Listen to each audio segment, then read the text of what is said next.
Good evening, ladies and gentlemen. I'm Staff Sergeant Kenneth Seymour. I'm the 49th Missile Defense Battalion Communications Chief at Fort Greely, Alaska. September 11, 2001. Thousands of first responders arrived at the scene of the deadliest terrorist attack in American history.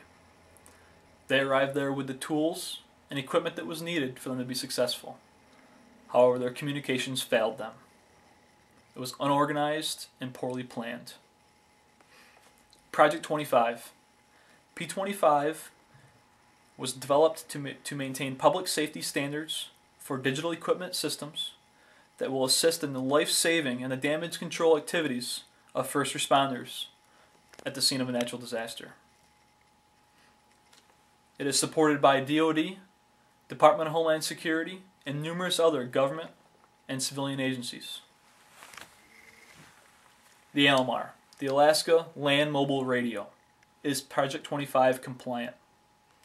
It is broken up into two zones: a northern zone, which is located on top of Birch Hill on Fort Wainwright, Alaska, and a southern master zone, which is located in Anchorage.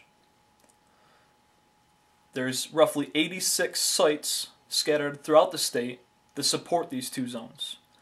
These sites are mainly along the Alaska Highway Network, giving travelers communication where cell phone coverage fails them.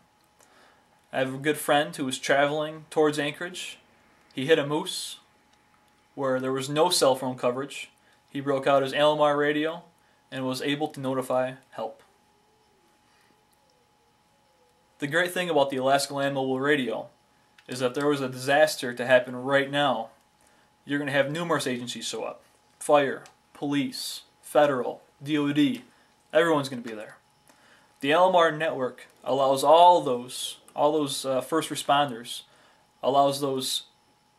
communication so that they're more organized and much safer in what they do. The ALMAR also has two mobile platforms that are deployable and ready to go wherever Alaska needs them, wherever the disaster is.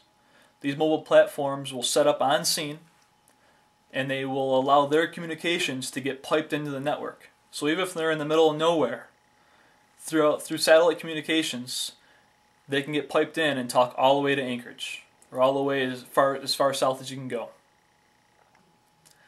I hope that other sites adapt a similar communication system like Alaska has with their Alaska Land Mobile Radio. And I think that it's a shame that it took a terrible disaster like September 11th for America to realize how poorly organized our communication system was for first responders and how it set those up for failure. Thank you, and have a good evening.